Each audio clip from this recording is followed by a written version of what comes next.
All right, all right, all right. Welcome to another episode of Agency Intelligence Podcast, where I give you that real agency intelligence and not that artificial that they try to make you believe out there. Now, you guys have heard me say that for years, right? For years. Now, here's the deal. The difference is that I finally have actually come to the conclusion of where we're at. And in 2018, when I rebranded this from Grow, over to agency intelligence. I knew that AI was the future, but I didn't realize that the artificial or agency, I should say, agency intelligence was the same meaning as it is today. I didn't realize it. And you've heard me talk about this manual that I'm building. Well, I want you to know it's actually a 3-part series. It's actually 4. So the first one will be the manual that'll be coming out estimatedly probably right around the middle of June. You're probably hearing this. It's probably out or it's coming out at any time. I am in the review stage. It's all complete. The book will be part 2 that'll come out a couple weeks after the manual. That kind of gives you the why, right? The manual gives you the what, the how, all that. And then the book's going to give you the why. That's going to give you the overarching reason of why we're at where we're at, how it affects you in your agency, how it's happening in other industries and the things that we can learn. And overall, we're going to build this together and why we must build it together because no one else is going to help us. And so that's what the book's about. The third part will be coming out a couple weeks after. That's going to be the audiobook. Now, that's not going to be the book just reread. That's not. It's completely different. The way that I'm trying to develop this, if you've ever heard a Malcolm Gladwell audiobook, I want to kind of copy that a little bit, try to really reinforce some things, kind of bring an emotional understanding and helping us understand that emotional EQ that we're going to be using as we try to develop this type of structure and as we go forward, as we do it together. It's going to be exciting. So what I wanted to do is I wanted to take just a second. The manual, I may have shown you that on another thing. I'm just going to let you keep that because you could probably go out and get that right now. I mean, it's really close. Like I said, it's probably out or it's not. What you do is hit me up at jason@agency-intelligence.com. That's jason@agency-intelligence. The manual I'm giving away for absolutely free. Okay. The book I've got to put on Amazon. That's going to cost me, I think, around $5, $6, $7 if I do a paperback. I'm just trying to get this in people's hands. I'm gonna charge like $1 or $2 more, so that I can just actually, and any money that I make, I'm gonna give it to charity. I'm not doing this to make money. That was goal number 1 as I started to create this. And we're going to stick with that. I'll make my money, but I'm going to make my money down the line and being the authoritative figure that's going to try to help you lead. And when we save you hundreds, if not millions of dollars in efficiency and gain productivity over the next 3, 4, 5 years, you're going to want to just give me money. And I'm going to still say, that's okay. I really have enough. I'm not in this to actually make money. I would love to make more. You know why I want to make more? I want to make more because one of the things I've been fascinated with since I was young was something that Andrew Carnegie said. If you know the name Andrew Carnegie, hope you do. If you don't, go look him up. He created over 2,000 libraries. He did a lot of philanthropy. I can never say that word, right? He gave away a bunch of his damn money. There you go. But here's the thing that was important is I think if I remember this correctly, they didn't find this until after he died. I could be wrong. You can check me on that. But the point is they found a correspondence that he had left to himself saying that the first half of his life, he wanted to gain as much and gather and accrue as much money as he possibly could. Picture Scrooge McDuck just laying there in the gold coins, just flipping them up in the air, right? When we were kids, that was great stuff. But it was the fact that he said, for the last half of my life, I want to give it all away. I don't know what it was when I was 4th, 5th, 6th, 7th grade. I can't remember that I read that. And I thought to myself, wow, that would be cool. And I think deep down, that hit my psyche. I think deep down, that's something like when I came out of the womb, I just knew how to instinctively suck on a nipple so that I could get some food, right? I just instinctively knew when I was 2 or 3 that that's my toy and I want it compared to them. I wasn't taught these things, right? And I think it's just things that become impactful in our life at some point in time. And I think we've all have those, but I think instinctually we have that feeling of wanting to give. It just feels good. You guys will admit it's one of the greatest feelings out there. Now, there's other great feelings, don't get me wrong, but we don't really have to even try. You just give somebody love. You give somebody a hug. You smile at people from across the room without being creepy, right? But that's a society we live in, is we try to fight against this, actually. Because I don't know if maybe some people don't get it, but I think if you're depressed or no matter what, you feel good when you give to other people. All right. And that's one of the things I absolutely love about Andrew Carnegie and some of the things he says. Now, here's what I want to do. I don't want this to be a long podcast because I'm going to take probably in the next couple minutes and I'm going to talk. I want to read the first chapter of the book, right? I just got done doing it. Today is 5/27. I worked all weekend finalizing it. It was fantastic. I like it. I think it did the purpose. And I want to read you the first chapter so that you guys can actually kind of understand and get where we came from here. Oh, here it is right here. Okay. So here's what I kind of want to explain to you, or I want to kind of say. I wrote this. I've actually, with this whole manual book, everything. I asked when I first started this for it to keep my. Now, I want you to know I have different bots. So this is Tia Gale. I wrote it there because she knows everything about my agency and about the way I talk. This is where I upload all of my different chats and everything when I'm talking specifically. I've got Scooter, which you guys know, my personal one, but then I also have Tia Gale. I also have another one called VI, and then I also have another one called AI. I just haven't named them yet. But what it does, it gives me a personal, and then I can also have these 3 other workspaces, and then those 3 workspaces I can share with my employees. Now, inside of this, it's fantastic when you create a project because as I wrote the manual, whenever I go to write the book, everything cross-references, right? So it allows me to be able to pull up stuff. But anyways, on the backside, I asked Gail, I said, I want you to keep track of every correspondence, every mind, every new idea, when we broke it into a timeline, how much time have I literally spent talking to you, you talking to me, us replying, editing documents, how creating the book versus creating the manual versus creating the audiobook versus creating the slides that I'm going to go around the country for the next 24 months and preach this gospel. I wanted all of it. And I think as of right now, I think we're a little under me, like 70 hours. And I think Chat said that he's got about 60, no, he was more than me, like 80 hours, I think. I can't remember. It was very close, but he had, or Gail, excuse me, she had about 10 more hours than I did. And that's compelling things. That's us working together. That's not me this weekend spending 12 hours completing the book. Right? That's not that. So I just want you to know we've got this, all this. I've been keeping this as a huge project because once again, AI, ChatGPT enhances me.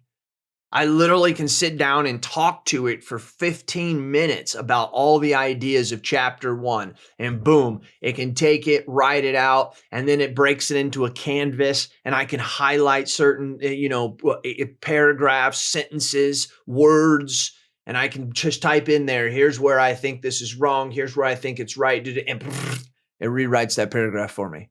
It's beautiful. It's absolutely beautiful. I wrote a book before. I wrote Customer Service is Just Foreplay. I spoke all this into a Word doc and then I had Brian Appleton recreate it. That's why he's on the front cover. This is nothing different than a ghostwriter or whatever, except for this person I had prompted, this bot I had prompted to be a professional writer, all kinds of different things. I can't even remember. I would have to go back. Actually, I'm going to put that into what I prompted it to start this whole thing off. That's actually a good thing I need to add to some of the material. Anyways, what I want to do is I want to read you the first chapter, okay? Give you a little bit of insight as to where we're going. I believe this thing has 12 chapters. I can't really remember. I think it's 12 because I have 13 chapters in the manual, but I have 12 in the book. That's right. And I think I have around the same 11 or something in the audiobook. I can't remember. I'm about halfway through the audiobook. I've got to build it out first, and then I'm going to come back and re-record it. And like I said, I'll be releasing that as well. And I won't be charging for that. I will not be charging for that because that doesn't cost me anything to put that out there. All right, here we go. Let's talk about this chapter 1, the breaking point where everything felt like too much. There was a time I thought the chaos was normal. Answering the phone while responding to a renewal, while trying to onboard a new producer, while emailing the carrier and an endorsement that had gone sideways. Every day felt like a Jenga tower on the verge of collapse. You'd pull out one task and the whole thing would wobble. But that was just agency life, right? That was the lie. We had confused adrenaline with effectiveness, confused volume with growth, confused being busy with being productive, and deep down, I knew it wasn't working. Not because I didn't love the work, I do, and I still do, but because I couldn't see the path forward. I couldn't tell where the next smart decision was. Everything just felt like a reaction. I was running the business, but I was also trapped inside of it. And then the world shifted. Not all at once, not with a single big bang, but in waves. In the mid-2010s, the emergence of insurtech promised to disrupt the industry. That was the rally cry. Remember that? Disruption. But over time, that mission shifted. Instead of disrupting agencies, the energy turned towards helping carriers modernize. The money was there, but the appetite wasn't. Carriers had deep pockets, but not enough of the will or readiness to transform. So while the capital flowed, the sea turned out to not be very wide. And out of that frustration came something else, indie tech.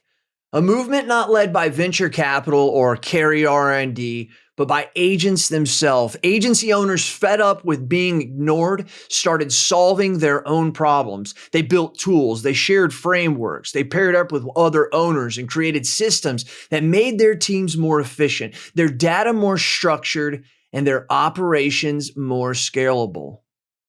Then came November 22, ChatGPT dropped, and suddenly everything clicked. The groundwork had already been laid, the mindset had already shifted, and now the technology existed to supercharge it.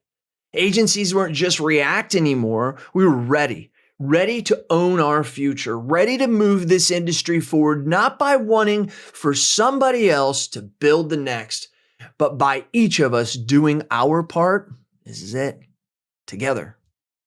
That's when the tools got smarter. That's when AI started showing up in our inboxes, quoting our clients, rerouting our tasks, and predicting our next move. It felt fast, actually too fast. At first, I thought it was just me, that I was behind, that everyone else had figured this out. But I've been hosting the Agency Intelligence podcast since 2013. And as the years went on, the conversations changed. And I wasn't just interviewing guests, I was learning from them. And by the time the AI wave hit, I could hear it in their voices too. I feel like I'm drowning. I hired 3 people and I'm still behind. We have all this software, but nothing's really working. We weren't dumb. We weren't lazy. We were trying to lead in a system that had never been designed to scale. The old agency model, stacked teams, manual handoff, job titles as workflow logic. It wasn't just inefficient, it was unscalable and unsustainable. The truth hit me like a gut punch. We weren't behind. The model was broken, and no one was coming to fix it. Not the vendors, not the consultants, not the software companies. They all had pieces, but no one had built the manual for what was actually happening. What we were actually living through. They were building tools for a game we no longer wanted to play. That's when the question started to haunt me. What if we build it ourselves? What if we stopped waiting for someone to hand us the playbook and started writing it ourselves in real time inside our agencies, using the actual mess we were in, using that as our raw material? Because here's the truth. I didn't set out to write a book about AI. I set out to save my agency, to build a structure I could trust, to give my team breathing room, to stop feeling like every good month was followed by 3 bad ones because we couldn't sustain the weight of our own growth. And all along, I was starting to see the pattern. We didn't need to work harder. We needed to work differently, smarter, more routed, less reactive, more orchestrated. We needed clarity. And then we needed consistency. That's where this journey began. I want to be clear about something right now before we go any further. I do not have it all figured out. I'm not writing this from some mountain of mastery. I'm writing it from inside the same wave you're riding. I've just spent the last 3 years building a map, and this book is my way of handing it to you. But this just isn't a map of what to do. It's a story of why it matters. Because if we don't understand the why, the real why, we'll either do one of 3 things. We'll get overwhelmed by the speed of AI and freeze, get seduced by the shiny tools and build nothing real, or worst of all, keep doing what we've always done, just with more expensive software. This book is not the manual. This book is the reason the manual exists. It's the story of a shift from the way we used to build agencies to the way we have to build them now. From label first logic first. From bloated teams to intelligent routing, from measuring the wrong things to finally measuring what matters. It's about becoming the kind of business that's just not ready for 2030, but built for it. And it starts here, at the breaking point. Not because we failed, but because we're finally ready to build what works. That's chapter 1. I hope you feel the passion and the understanding of why I built this for us. It's consumed my life. Talk to my business partners. When you see Michael Cruz, ask him how I'm doing, because he's a little worried too, because I have been overwhelmed with the feeling and the understanding and the passion for seeing it in my own agency and wanting to say, here, I have business partners who are questioning why in the world I am giving this away for free. But I realize that rising tides rise all ships. These things we always hear about. We always hear about these things, but we just say, well, that's a cool saying, but do we utilize them? And I am right here, right now, in this moment. I'm delivering AI 2030 to you. We're not looking back 3 to 5 years and saying, here's what worked 3 to 5 years ago with the best in the business. We're going to say, we are going to evolve. We are going to transform, and we are going to look at like what it looks like in AI 2030. What's it look like in 2030? Because what we need to do is not be 2030 and look back to 2025 and say, wow, I wish I would have told myself this. We're going to be here now. We're going to look to the future and we're going to say, who does that agency owner? Who does she need to be? What kind of agency does she need to lead in the year 2030? And what does it look like? And how can she prepare? When? Not then, now. And then in 2030, when you've built that, you're going to be the one that Reagan Best Practices looks back on, because it's no longer a best practice. It's the best structure. It's the best model. It's the best routing. That's what it's about.